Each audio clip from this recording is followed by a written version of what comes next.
Bon matin, bon matin à tout le monde. C'est déjà la fin de notre série d'études sur le livre des rois. Nous allons étudier ce matin le personnage, mon personnage préféré là, après Dieu du livre des rois. Nous allons voir l'histoire véridique du roi Josias. Ce matin, j'ai intitulé mon message qui va porter sur 2 Rois, chapitre 23. On va le lire dans sa majeure partie, mais comme je vais retourner un peu en arrière dans 1 Roi, puis je vais couvrir d'autres éléments, je ne lirai pas 2 Rois 23 au complet. J'ai appelé le titre du message « Un retournement extraordinaire et imprévisible ». Puis effectivement, c'est ce qu'on va voir ce matin. Un retournement tellement extraordinaire que humainement, personne n'aurait pu prévoir un tel retournement dans la toute fin, surtout pas après le règne de Manassé et Amon. On est dans une grande famine de la parole de Dieu. Le prophète Ésaïe a été tué il y a un bon bout, probablement scié en 2 vivant, selon la tradition. Si vous vous demandez dans le livre aux Hébreux, il y en a qui ont été sciés, c'est probablement Ésaïe, ça.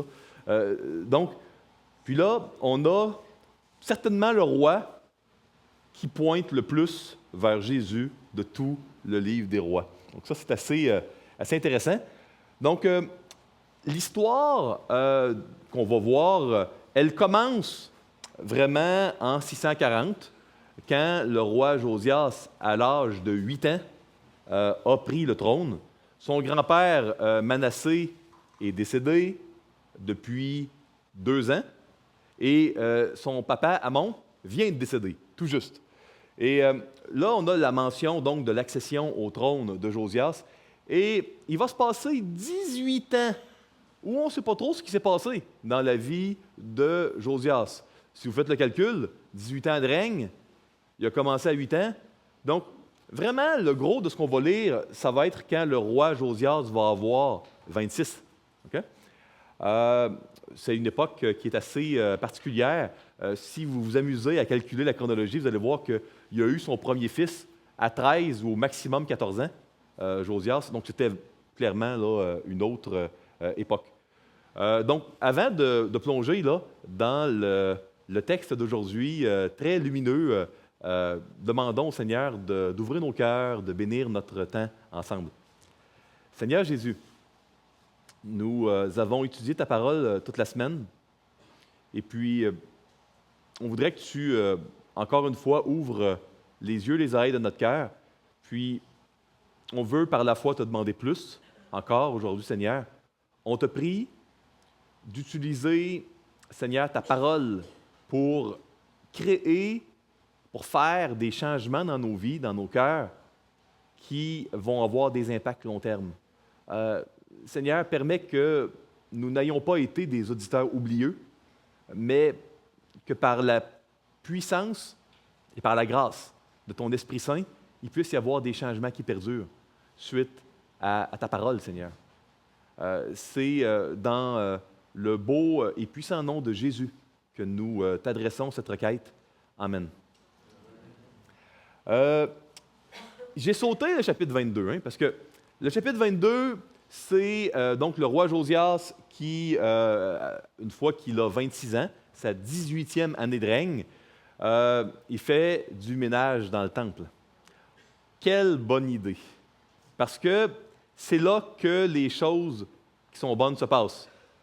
Quand on rend un culte à Dieu qui lui est agréable, on ne peut pas rendre un culte à un Dieu sans que son temple soit en bon état.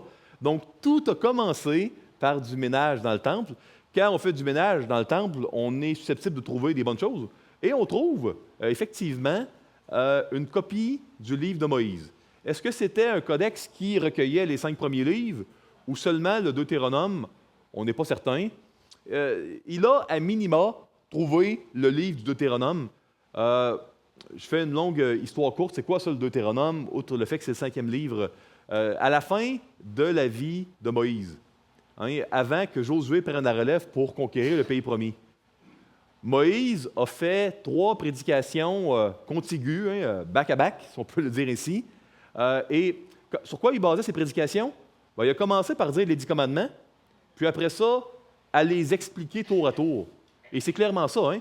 Vous allez avoir au début du Deutéronome les 10 commandements, puis par la suite, chaque section du Deutéronome sont simplement dans l'ordre. Explication et application du commandement 1, 2, 3, 4. Donc, si vous voulez étudier les 10 commandements, ben, vous avez l'opportunité de voir des messages qui ont été faits par Moïse là-dessus, sur chacun des commandements. Donc, c'est ça le Deutéronome, hein, avec une conclusion très puissante à la fin. Donc, il a retrouvé le livre du Deutéronome, c'est exactement ce que lui et le peuple avaient besoin. Il va voir la prophétesse Hulda pour lui demander, parce que quand il lit le livre du Deutéronome, le roi, il comprend. Il comprend qu'ils ont fait pas mal tout le contraire de ce qui était écrit. Il déchire ses vêtements, il dépêche d'aller voir la prophétesse Hulda, parce que là, il dit, la colère de Yahweh et de l'Éternel doit être très grande. Il a compris qu'il a besoin d'être sauvé. Il a compris qu'il est perdu, qu'il est fichu. Et là, la prophétesse Hulda lui dit, oui, effectivement, il y a un point de non-retour. Josias, tu n'as pas la capacité d'enlever le jugement de Dieu. S'il y avait un roi qui avait la capacité de l'enlever, humainement, j'aurais dit c'est Josias. Même Josias n'avait pas la capacité d'enlever le jugement. On va avoir besoin pour le peuple de Dieu d'un autre. Un roi meilleur, éternel, un substitut acceptable de la part de Dieu pour enlever le jugement. On avait besoin du roi Jésus-Christ. Parce que Josias lui-même n'a pas pu enlever le jugement. La prophétesse Hulda lui dit, mais lui dit, regarde, ça n'arrivera pas de ton vivant. Effectivement, ça va arriver juste après. Et puis là, on a ce que les théologiens appellent la grande purge, le grand ménage. Josias va faire une réforme comme il n'y en a jamais eu. Il va faire un ménage comme il n'y en a jamais eu. Donc ça, c'est ce qui s'est passé dans le chapitre 22. Le réveil spirituel de Josias, on pourrait le dire. Ouf! C'était puissant, ça. Donc, le réveil de Josias. Et là, on va voir qu'est-ce qu'il a fait après ce réveil-là. C'est vraiment ce qu'on va voir au chapitre 23. On va voir qu'il a fait 3 choses. Il a lu la parole de Dieu, il a fait le ménage, puis il a renouvelé l'alliance. C'est les 3 choses qu'on va lire aujourd'hui. Donc, j'aimerais par contre vous relire un court texte d'un roi qui s'était passé 300 ans avant. Pourquoi? Parce que les auteurs de littérature hébraïque ancienne se plaisent à mettre une ou des introductions dans leurs livres qui correspondent à la ou à les conclusions. Okay? Et puis, c'est pas pour rien que ça arrive à la fin là, du livre des rois, puis qu'au début du livre des rois, Dieu avait envoyé un prophète. Donc, l'histoire, si on voulait, là, on pourrait dire qu'elle commence vraiment 300 ans avant l'histoire de Josias. Lisez avec moi 6 versets, on va lire 1 Roi 13, 1 à 6, puis là, on va vraiment aller finalement dans 1 Roi 23. Je le répète, une chance que je ne suis pas dans un cours homilétique, que vous n'êtes pas un professeur, ça veut dire que je peux faire de très longues introductions sans craindre d'échouer le cours. Donc, allez dans 1 Roi, chapitre 13. On est immédiatement après le décès de Salomon. Le schisme, la division entre royaumes du Nord et du Sud, vient juste d'arriver. Puis Jéroboam, fils de Nébat, premier roi du royaume du Nord, il met un veau d'or au sud, à Béthel, et un au nord, à Dan, pour s'assurer là, que personne ne va jamais retourner adorer l'Éternel au temple. Dieu envoie un prophète. Il n'est pas bien reçu. Lisons ce texte-là, 1 Roi 13. « Voici un homme de Dieu arriva de Juda à Béthel, la frontière sud où il y a un veau d'or là, entre le royaume du Nord et du Sud, par la parole de l'Éternel, pendant que Jéroboam se tenait à l'autel pour brûler les parfums. Il cria contre l'autel par la parole de l'Éternel, et il dit, « Autel, autel, ainsi parle l'Éternel. Voici, il naîtra à la maison de David. Il naîtra un fils à la maison de David. Son nom sera Josias. Il immolera sur toi les prêtres des hauts lieux qui brûlent sur toi des parfums, et l'on brûlera sur toi des ossements d'hommes. » Ce qui était la pire manière de souiller, ou la meilleure manière, devrais-je dire, de souiller un autel. Verset 3. Et le même jour, il donna un signe en disant, « C'est ici le signe que l'Éternel a parlé. Voici, l'autel se fendra et la cendre qui est dessus sera répandue. » Les autels sont en pierre. 4. Lorsque le roi entendit la parole que l'homme de Dieu avait criée contre l'autel de Béthel, il avança la main de dessus l'autel en disant, « Saisissez-le! » Et la main que Jéroboam avait étendue contre lui devint sèche. Et il ne put la ramener à lui.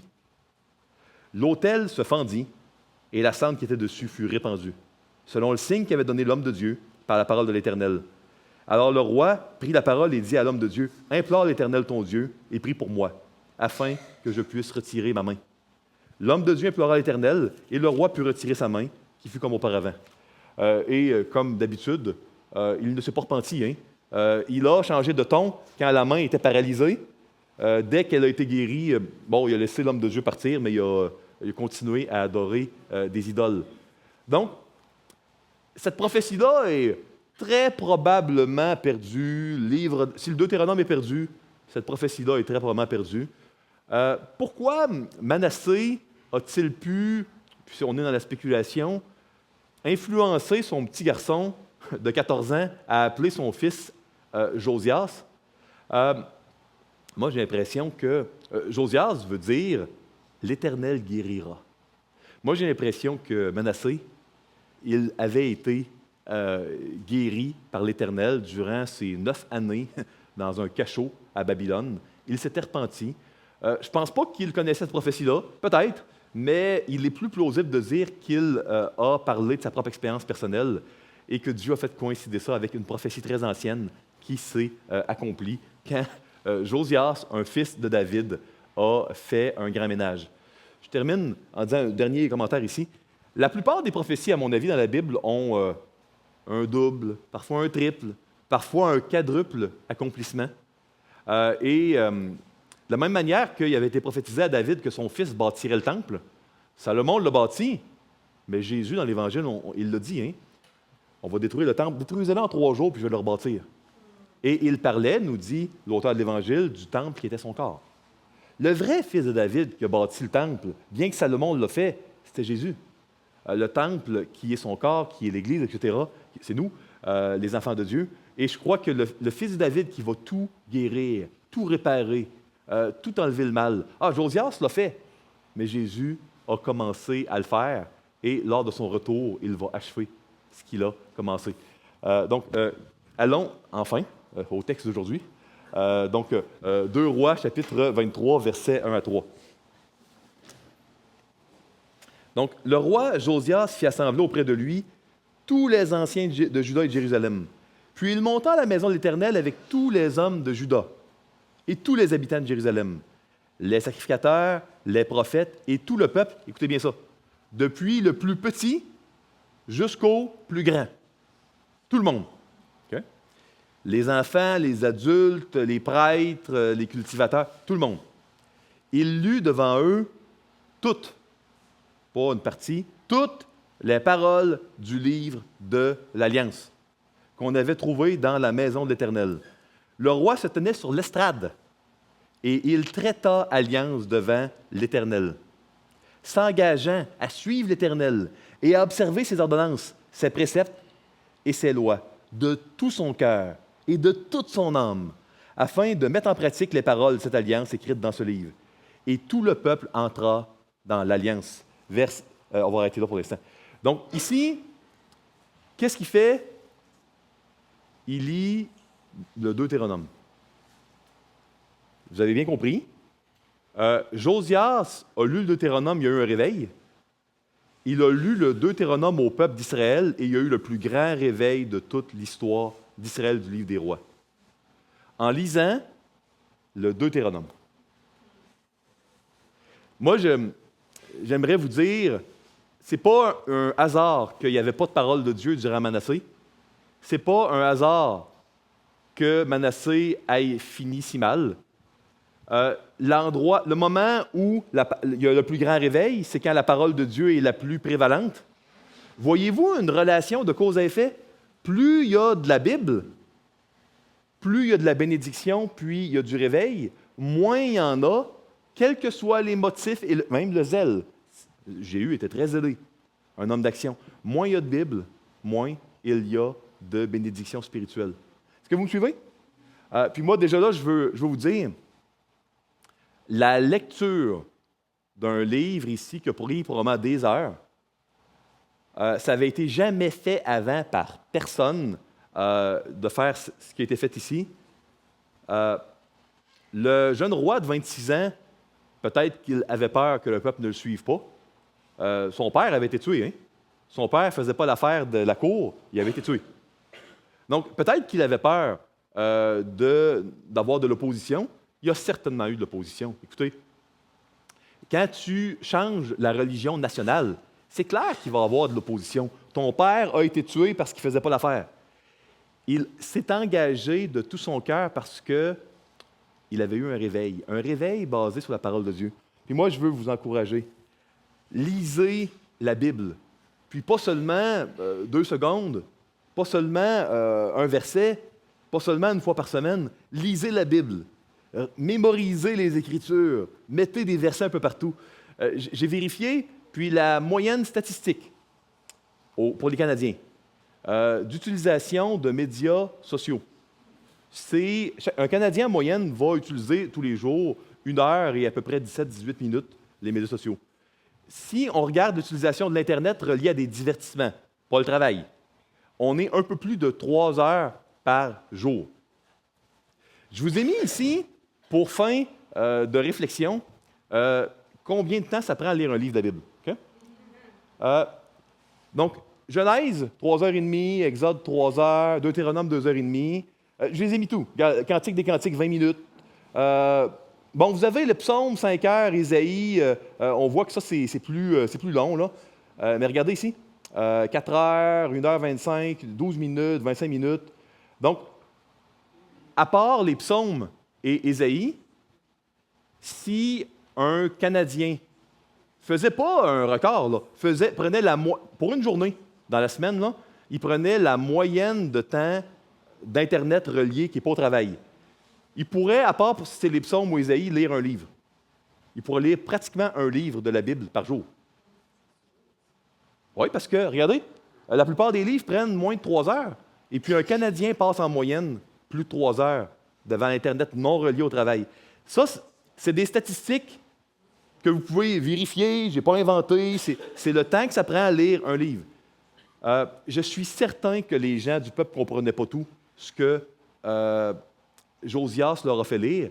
Josias ne comprenait certainement pas tout. Il en a compris assez, puis le peuple aussi. Dieu, il va nous faire comprendre ce qu'on a à comprendre. On n'a pas besoin de tout comprendre. Donc, moi, je suis convaincu que la face du Québec serait différente si les chrétiens au Québec liraient un peu plus la Bible. On a le temps, on a des Bibles, puis moi, je veux nous encourager. Si vous êtes découragé par un esclavage dans lequel vous êtes dans un moment où vous avez fait des bêtises, bien, il n'y avait pas plus de bêtises qui avaient été faites qu'à l'époque de Manassé et Amon. Lisez la Bible. Vous voulez vivre un réveil? Oui, priez, mais lisez la Bible. Moi, c'est ce que je veux vous encourager à faire. Manassé a prié et il s'est repenti. Ça a été bien, mais le réveil a eu lieu quand la Bible a été mise de l'avant. Pas des explications sur la Bible. Hein, moi, mon exhortation ce matin n'est pas de lire des livres sur la Bible. C'est pas bien, c'est pas mal, vous pouvez en lire, c'est bon, j'en lis moi aussi. Mon exhortation, c'est de lire la Bible. C'est ça mon exhortation. Allons dans les versets 80. Ça, c'est super intéressant, 80, parce qu'on va voir le ménage qu'il a fait, on va voir qu'est-ce qu'il a fait précisément et l'ordre dans lequel il l'a fait. C'est vraiment intéressant. Il y a beaucoup de choses qu'on peut prendre directement pour nous. Donc, lisons à partir de 4 jusqu'à 20. Le roi ordonna à Hilkia, le souverain sacrificateur, aux sacrificateurs du second ordre et à ceux qui gardaient le seuil, de sortir du temple de l'Éternel tous les ustensiles qui avaient été faits pour Baal, pour Astarté et pour toute l'armée des cieux. Et il les brûla hors de Jérusalem dans les champs du Cédron, et il en fit porter la poussière à Béthel. On commence par le temple. Continue. Il chassa les prêtres des idoles établies par les rois de Juda pour brûler des parfums sur les hauts lieux, dans les villes de Juda et aux environs de Jérusalem. et à ceux qui offraient des parfums, à Baal, au soleil, à la lune, aux zodiaques et à toute l'armée des cieux. Il sortit de la maison de l'Éternel l'idole d'Astarté, qu'il transporta hors de Jérusalem, vers le torrent de Cédron. Il la brûla au torrent de Cédron, et il la réduisit en poussière. Et il en jeta la poussière sur les sépulcres des enfants du peuple. Il abattit les maisons des prostituées qui étaient dans la maison de l'Éternel. Donc, après avoir nettoyé le temple, on s'attaque à la sexualité. Et où les femmes tissaient des tentes pour Astarté. 8. Il fit venir tous les prêtres des villes de Juda. Il souilla les hauts lieux où les prêtres brûlaient des parfums, depuis Géba jusqu'à Beersheba. Et il renversa les hauts lieux des portes, celui qui était à l'entrée de la porte de Josué, chef de la ville, et celui qui était à gauche de la porte de la ville. Toutefois, les prêtres des hauts lieux ne montaient pas à l'autel de l'Éternel, à Jérusalem, mais ils mangeaient des pains sans levain au milieu de leurs frères. Le roi souilla Tophet dans la vallée des fils de Hinnom, afin que personne ne fasse plus passer son fils ou sa fille par le feu en l'honneur de Moloch. Il fit disparaître de l'entrée de la maison de l'Éternel les chevaux que les rois de Juda avaient consacrés au soleil, près de la chambre de l'eunuque Nétan-Mélec, et qui demeurait dans le faubourg, et il brûla au feu les chars du soleil. Le roi démolit les autels qui étaient sur le toit de la chambre haute d'Akaz. On s'attaque au palais. Après le temple, après l'immoralité sexuelle, on va dans sa maison, le palais royal. Hein? Sur la chambre haute d'Akaz, et que les rois de Juda avaient fait, et les autels qu'avaient fait Manassé dans les 2 parvis de la maison éternelle. Après les avoir... Là, écoutez bien ce que je vais lire, le verset 12. Il y a quelque chose dans l'original en hébreu qui est complètement absent dans la Louis II. Je vais vous lire une autre version plus littérale. Il y a une petite perle dans le verset 12. Je vous relis ici, écoutez bien. Après avoir brûlé ça, là, les autels que Manassé avait fait dans la parvis de la maison éternelle, après les avoir brisés et enlevés de là, il en jeta la poussière dans le torrent du Cédron. Je vais vous donner une autre version, très, très littérale de l'hébreu dans quelques instants. 13.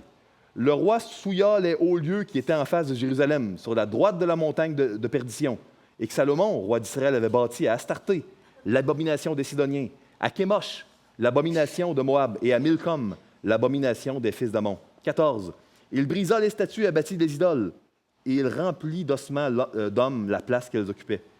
Il renversa aussi l'autel qui était à Béthel, et le haut lieu qu'avait fait Jéroboam, fils de Nébat, qui avait fait pécher Israël. Il brûla le haut lieu et le réduisit en poussière, et il brûla l'idole. Josias s'étant tourné et ayant vu les sépulcres qui étaient là, dans la montagne, envoya prendre les ossements des sépulcres, et il les brûla sur l'autel et le souilla, selon la parole de l'Éternel. En mettant des ossements, tu es sûr qu'ils ne peuvent plus jamais utiliser ces autels d'idolâtrie-là. C'est pour ça qu'il faisait ça. Et il brûla sur l'autel et le souilla, selon la parole de l'Éternel, prononcée par l'homme de Dieu qui avait annoncé ces choses. 300 ans avant. 17. Il dit, « Quel est ce monument que je vois? » Les gens de la ville lui répondirent, « C'est le sépulcre de l'homme de Dieu qui est venu de Juda et qui a crié contre l'autel de Béthel. Ces choses que tu as accomplies. » Et il dit, « Laissez-le, que personne ne remue ses os. » En conservant ainsi ses os avec les os du prophète qui était venu de Samarie. Josias fit encore disparaître toutes les maisons des hauts lieux qui étaient dans les villes de Samarie et qu'avaient fait les rois d'Israël pour hériter l'Éternel. Et il fit à leur égard entièrement comme il avait fait à Béthel. Il va dans le royaume du Nord sous la gouvernance de l'Assyrie. Puis là, on ne le voit pas. Mais si vous lisez le texte parallèle des Chroniques, il a été jusqu'au Nord. Il a couvert bien loin à l'extérieur de ses frontières, au risque même d'avoir des représailles par le roi d'Assyrie. Il a fait tout ce qu'il pouvait, ce qui était acceptable et ce qui ne l'était pas, pour faire son ménage. Okay? Je termine ici avec 20. Il immola, ça veut dire tuer, sacrifier. Il immola sur les autels tous les prêtres des hauts lieux qui étaient là, et il brûla des ossements d'hommes, puis il retourna à Jérusalem. Donc ici, voici un résumé ici de ce qui a été fait. Moi, j'ai compté au moins 7 étapes. Il commence par faire le ménage du temple. Je vous ai proposé que les étapes de Josias, elles sont transposables. Jésus a dit, Paul a dit, Pierre a dit, Dieu nous dit dans sa parole que le temple, c'est nous. Nous sommes le temple du Seigneur. On doit faire le ménage par rapport à notre corps. Ce qu'on met devant nos yeux, ce qu'on met devant nos oreilles, ce qu'on touche, comment on s'habille. Notre temple et notre corps est le temple de Dieu. Si on lit Jérémie chapitre 31, il semble que le lieu très saint là, du temple, là, c'est notre cœur. c'est là que le ménage doit commencer. Il commence par le temple. Par la suite, on a chassé les faux prêtres. Donc, le ménage a demandé à ce qu'on arrête d'écouter des mensonges. Malheureusement, puis ça, je trouve ça dommage, Dieu n'est pas contre les divertissements, mais il y a beaucoup, beaucoup de divertissements qui sont tissés de mensonges au Québec. Dans les jeux vidéo, les séries, les vidéos, c'est pas mal en soi, tout ça, mais il y a beaucoup, beaucoup de mensonges là-dedans.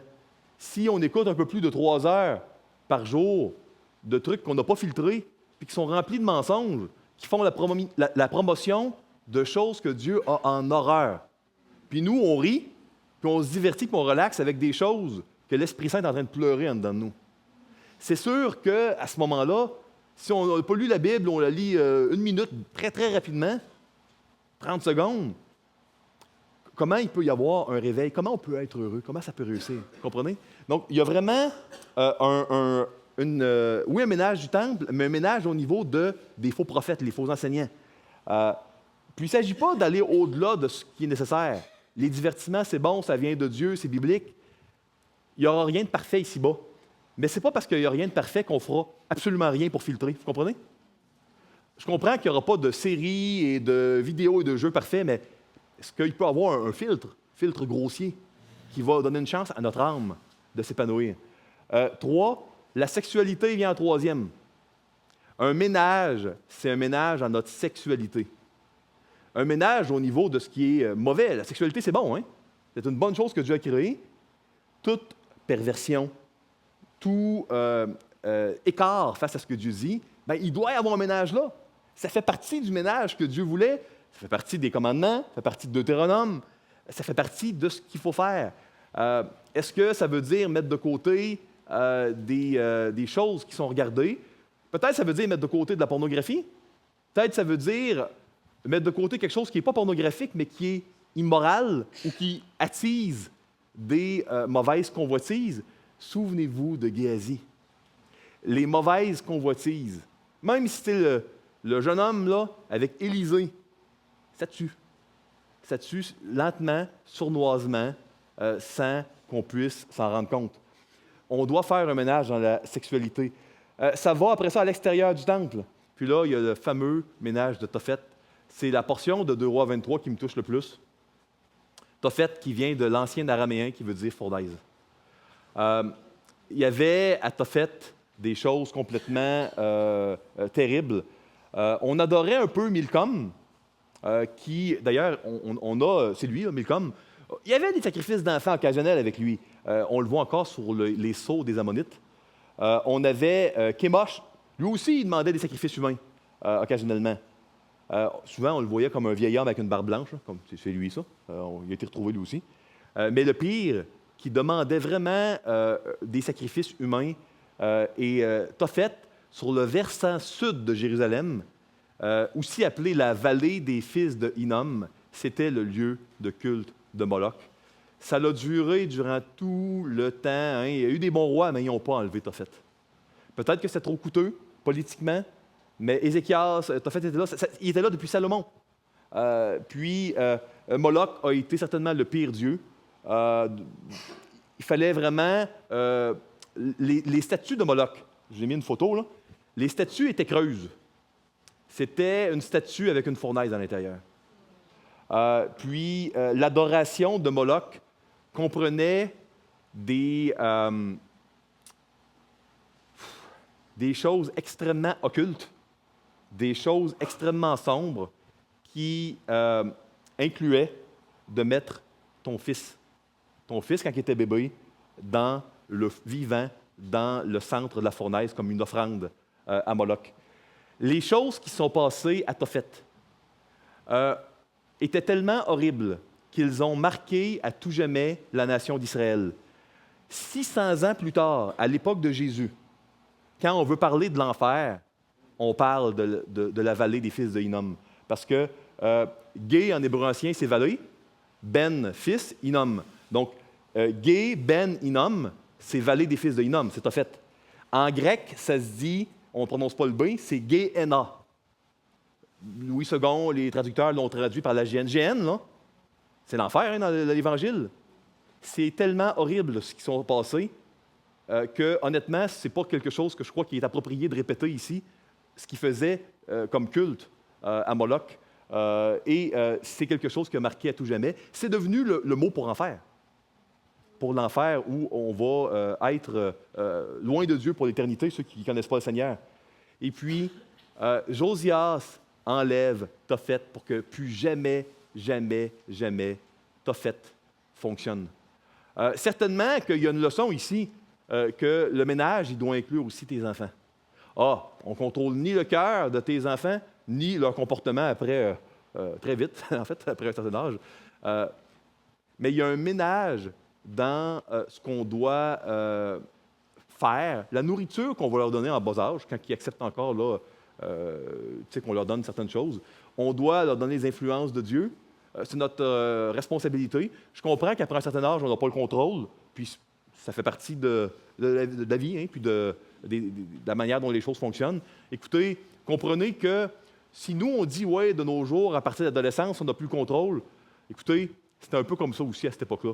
Parce qu'à l'époque de 12, 13, 14 ans, tu étais marié, bien souvent. Donc, oui, le contrôle, on ne l'a plus beaucoup rendu à l'adolescence, mais il faut chercher tout faire pour donner des bonnes influences.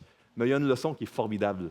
Souvenez-vous, le livre des rois, c'est un livre prophétique. Il pointe vers Jésus. Par leurs exemples et leurs contre-exemples, les rois petits R pointent vers le roi grand R qui devait venir. Il y a un roi qui a vaincu la mort. Il y a un roi qui va délivrer son peuple de Tophet, du vrai Tophet, de la vraie enfer pour toujours. Puis ce roi-là, c'est Jésus-Christ. Puis c'est le roi qui veut faire de chaque être humain ses enfants. Il voudrait que tous les hommes soient sauvés. Il y a un mystère, les élus vont l'être, etc. Je ne comprends pas ce mystère-là, je le vois dans la Bible. Mais il y a une chose qui est certaine. Si vous entendez la voix du Seigneur, vous n'êtes pas un enfant de Dieu, croyez dans ce roi-là pour qu'il devienne votre roi. Le roi qui va enlever le vrai Tophet. Le roi qui va vous amener dans son royaume éternel, qui va être bon, qui va éradiquer le mal. Et puis, si vous êtes un enfant de Dieu, mais vous êtes éloigné, faites comme Josias, faites un réveil. Commencez à lire la Bible. Coupez la moitié peut-être des médias sociaux et de l'Internet si vous êtes un Canadien moyen, là, puis c'est un peu plus de 3 heures. Comment ils calculent de 3 heures? Ben, c'est un peu en déjeunant, un peu en dînant, soupant. Tu sais, c'est dans les pauses. Tu sais, c'est comme ça qu'ils calculent, hein, le temps d'écran. Le prophète Ésaïe, qui était décédé, avait annoncé un jour qu'il allait avoir un roi sauveur, Ésaïe 40, qui allait enlever la malédiction, qui allait tout réparer. Et ce roi-là, c'est Jésus. Je veux vous remonter la suite des étapes. Le temps file incroyablement. Après Tophet, il a fait un ménage dans son domicile, au palais. Après ça, il a été dans son pays, au pays de Juda. Et puis, on le voit un petit peu dans le livre des rois, mais on le voit beaucoup dans le livre des chroniques. Il a été tout autour des provinces, au-delà de Juda, là. Il a été partout où il pouvait aller. Et puis, il y a eu un impact hors de sa maison, hors de son corps, hors de son cœur. On n'a pas tout le temps la capacité. Josias n'a pas pu aller jusqu'au bout de la terre. Il n'a pas été à Ninive. Hein? Il a été là où il a pu. Allez là où vous pouvez. Dieu ne vous demande pas d'aller là où vous ne pouvez pas. Si vous avez accès à influencer votre voisin, vos amis, des collègues de travail, ben faites-le. Faites-le, et puis ça doit être centré sur la parole, puis dans l'amour. C'est ce que vous devez faire. J'aimerais vous lire le verset 12. Quand je lisais en hébreu ancien le verset 12, je voyais que quand il a défait les autels dans le temple, là, il a réduit ça en poussière, je voyais qu'il y avait le verbe courir, puis écoute, c'est comme ça il brûlait les mains, là. Il a couru pour ne pas l'avoir longtemps dans les mains, la poussière. Puis je voyais que nous, ce gars, on ne parlait pas. Puis comme moi, j'aime pas donner une traduction, je fais jamais ça, donner une traduction maison aux gens, parce que ça donne comme le message que la parole de Dieu n'est pas fiable. Mais habituellement, il y a des versions, la version Darby, version KN. Ici, j'ai pris la version de l'abbé Crampon, version catholique. Mais ce monsieur-là était très, très littéral. C'est un excellent hébraïste. Il traduit exactement, à mon avis, là, littéralement le texte. Je vous le lis. Donc, la version Crampon, que vous pouvez vous procurer, c'est gratuitement sur Internet. Le roi détruisit les autels qui étaient sur le toit de la chambre haute d'Akaz, okay, et que les rois de Juda avaient fait, et les autels qu'avait fait Manassé dans les 2 parvis de la maison de Yahweh, de l'Éternel. Éternel, c'est une traduction française de Yahweh, le nom personnel de Dieu d'Exode 3, depuis Olivier Tan, dans l'histoire des traductions françaises. Et de là, ça je l'ai mis en rouge, il courut. Il courut en jeter la poussière dans la vallée du Cédron. Dans le chapitre, vous allez le voir courir une fois, à ma connaissance, et c'est là. C'était tellement horrible pour son cœur. Personne ne lui demandait de courir. Mais c'était tellement horrible pour lui, ces idoles-là dans la maison de Yahweh et de l'Éternel, qu'à ce moment-là, il va faire différemment, puis il va juste courir avec cette poussière-là pour ne pas la garder longtemps dans ses mains. Puis, la repentance nous amène à pleurer, à verser des larmes. Ce n'est pas quelque chose de calculé qu'on va dire dans la prochaine année, je vais me repentir, puis dans le jour 27, je vais jeter la bouteille de rhum qui m'amène à... Le rhum, c'est pas mal, mais qui m'amène à peut-être à être alcoolique ou à dépasser les normes. Fait que pour moi, peut-être c'est pas bon, puis je vais aller faire ça. Non, non, journée 32, ça va être telle autre affaire. Non, non.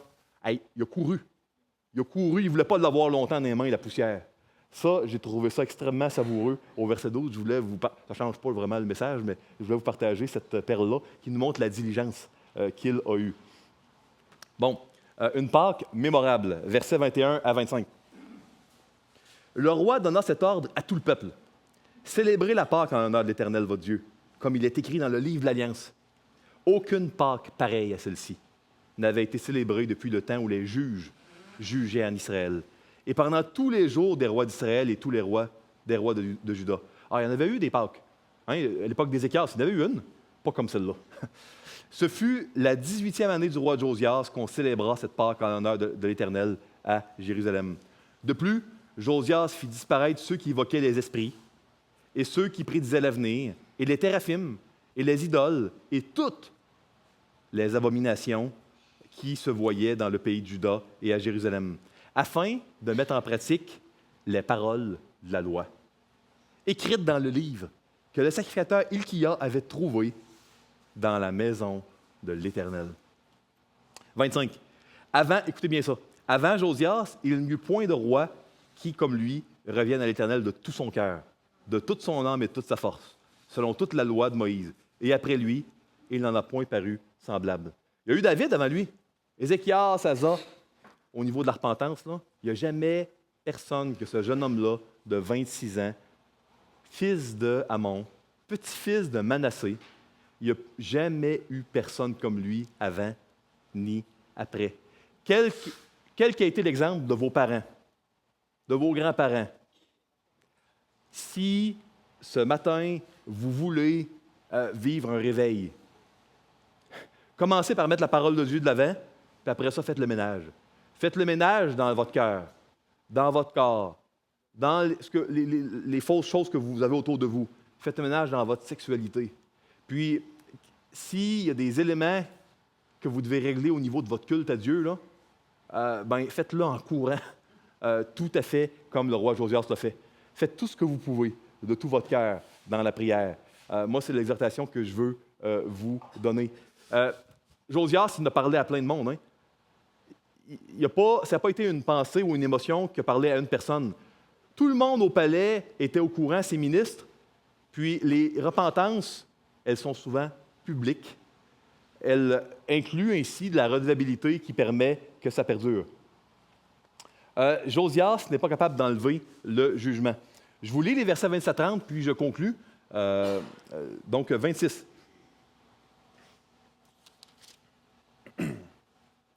Toutefois, l'Éternel ne se désista point de l'ardeur de sa grande colère, dont il était enflammé contre Juda, à cause de tout ce qu'avait fait Manassé pour l'hériter. Hein, même s'il s'était repenti, il devait y avoir un sacrifice, une expiation, et Josias n'était pas capable de la faire. Ça nous prenait le roi Jésus, qui allait mourir sur la croix. 27. Et l'Éternel dit, j'ôterai aussi Juda de devant ma face, comme j'ai ôté Israël, et je rejetterai cette ville de Jérusalem que j'avais choisie, et la maison de laquelle j'avais dit, là sera mon nom. Le reste des actions de Josias et tout ce qu'il a fait, cela n'est-il pas écrit dans le livre des chroniques des rois de Juda? De son temps, Pharaon Nécho, connu Nécho II dans le livre d'histoire, roi d'Égypte, monta rejoindre le roi d'Assyrie vers le fleuve de l'Euphrate.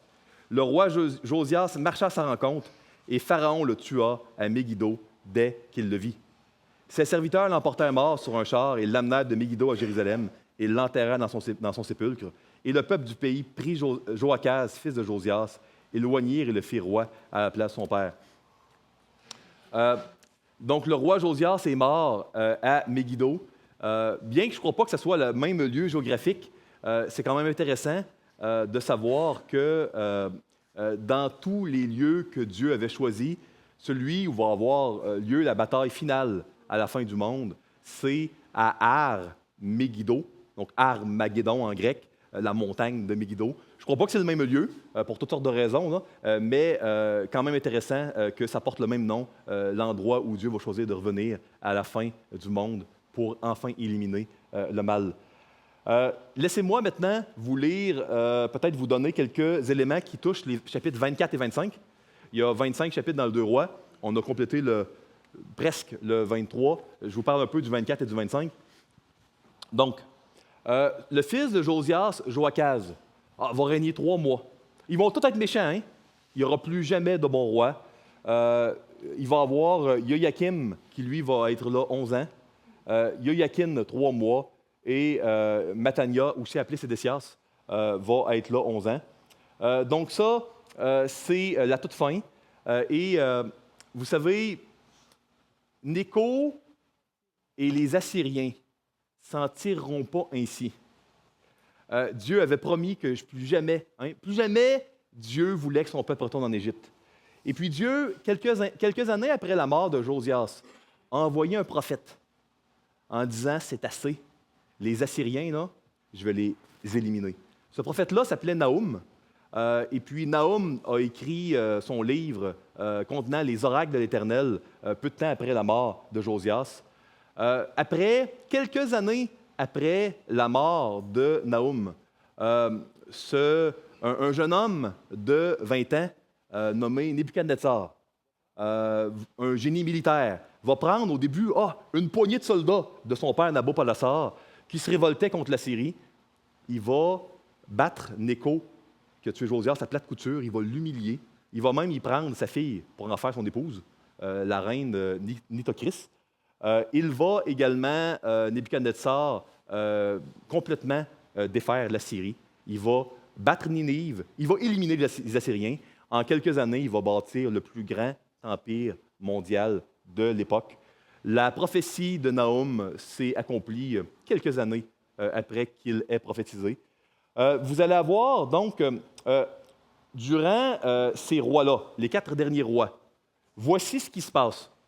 Vous allez avoir en 605 la captivité de la noblesse. Nebuchadnezzar, lors de sa campagne de Carchemish, va venir prendre Daniel, et puis il est allé prendre aussi Michaël, Azaria, Anania, connus souvent sous Shadrach, Meshach et Abednego. Là. Il va les prendre, il va amener toute la noblesse à Babylone. Il va revenir en 597, amener tous les gens qui ont des métiers, et puis au-delà de la noblesse, là, les gens instruits. En 587, il va revenir, parce que ces rois-là sont méchants, et il va détruire le temple, détruire Jérusalem, puis amener tout le monde. Il va rester une poignée de personnes très, très pauvres au pays. Puis, ils vont avoir la paix durant 4 ans à peu près. Guédalia est un gouverneur babylonien. Vous avez toute cette histoire-là dans le livre de Jérémie. Guédalia va leur dire, regardez, à la poignée de personnes qui restent, dont le prophète Jérémie est là, soumettez-vous au roi de Babylone. Hein, il y a 70 ans. C'est Jérémie qui a dit ça. Il y a 70 ans, après ça, le Seigneur va ramener. Ils n'ont pas écouté Jérémie, ils n'ont pas écouté l'Éternel. Ils sont partis en Égypte, à Héliopolis, une ville hyper idolâtre. Puis Jérémie, ils l'ont kidnappé puis ils l'ont amené avec lui. Donc, ça a été une autodestruction jusqu'à la fin. Et ça, c'est ce qui s'est passé à la fin du livre des rois. La grande leçon du livre des rois, c'est Jésus. Le peuple de Dieu avait besoin de Jésus-Christ, un roi éternel, parfait, qui allait les aider à rendre le culte dans leur cœur, qui soit acceptable, qui allait amener son royaume parfait, où plus jamais il y aurait de mal, de tophet, d'idoles. Il y a certainement, par contre, d'ici à ce que Jésus revienne, pour ceux qui ont donné leur vie à Jésus, je le répète, ceux qui ne l'ont pas fait, faites-le. Il y a certainement un ménage que moi, je vous encourage à faire. Tout le monde, moi le premier, on peut faire du ménage. Ce n'est pas quelque chose qu'on fait seulement une fois dans notre vie. Martin Luther le disait il y a 500 ans, la repentance, c'est le style de vie du chrétien. Luther disait, toute vie chrétienne sont des vies de repentance. Et il avait raison. 4 applications. Ce qui nous amène à être unis dans la grande famille de Dieu, ce n'est pas la culture, ce n'est pas la mode, c'est l'emphase sur Dieu dans notre vie. Tout ce que Josias a fait était contre toutes les cultures de l'époque. Contre la culture de Juda, qui était pourrie. Il y avait sûrement des bonnes choses aussi. Hein? Contre la culture assyrienne que Manassé avait introduite. Ce qui amène les gens à être unis, c'est une emphase sur Dieu, sur sa parole. D'une unité qui n'est pas on est unis parce qu'on a les mêmes hobbies ou les mêmes intérêts, une unité basée sur l'Évangile. 2, puisque Christ est notre Pâque, on doit vivre avec une disposition de cœur temporaire. Vous savez, dans Exode 12, puis je vous la fais rapide, la Pâque, c'était quoi? C'était 2 choses. L'Esprit de Dieu avait passé à travers ceux qui n'avaient pas la marque du sang, les tuait, les premiers-nés, et pécha, l'Esprit de Dieu passait par-dessus pour protéger de ses ailes. C'est le même verbe qui va être utilisé dans Ésaïe et ailleurs pour protéger par ses ailes. Hein? Donc, il passe à travers quand il n'y a pas la marque. Quand il y a la marque de sang, il passe puis entoure de manière protective. La Pâque, ça devait être avec les reins saints, le bâton à la main, les sandales aux pieds. Ça devait être fait avec une atmosphère de hâte, de délivrance. Et on doit, nous aussi, Christ, qui est notre Pâque, le célébrer en disant on est voyageurs et étrangers sur la terre. Puis on doit ceindre nos reins de la parole de Dieu, puis prendre garde vraiment à tout ce qui va faire la guerre à notre âme. 3, la repentance véritable et radicale nous amène à faire du ménage dans nos vies. Ce n'est pas seulement des paroles ou une émotion. Vous savez, Akab a eu des émotions, il y a eu des repentances temporaires, etc. Jéroboam aussi, ça ne les a pas sauvés. 4, on a besoin du roi avec un R majuscule vers qui Josias pointait pour enlever le jugement de Dieu sur nous. Terminons par un mot de prière, les amis. Seigneur Dieu, merci pour ta parole qui est pratique, qui nous amène à être tellement reconnaissants que tu sois venu comme roi des rois pour régner éternellement sur nous, tes enfants. Ah, Seigneur, touche les cœurs de chaque personne ici qui ne te connaîtrait pas, puis de tes enfants, Seigneur, touche également les cœurs pour qu'ils puissent tous faire le ménage que toi tu veux. Donne-nous de faire le ménage dans notre vie. Notre cœur, notre corps, notre sexualité, les influences mensongères qui sont autour de nous. Puis donne-nous de donner beaucoup de place à ta Bible, à ta parole, Seigneur. Dans le nom de Jésus, nous te prions. Amen. Merci beaucoup.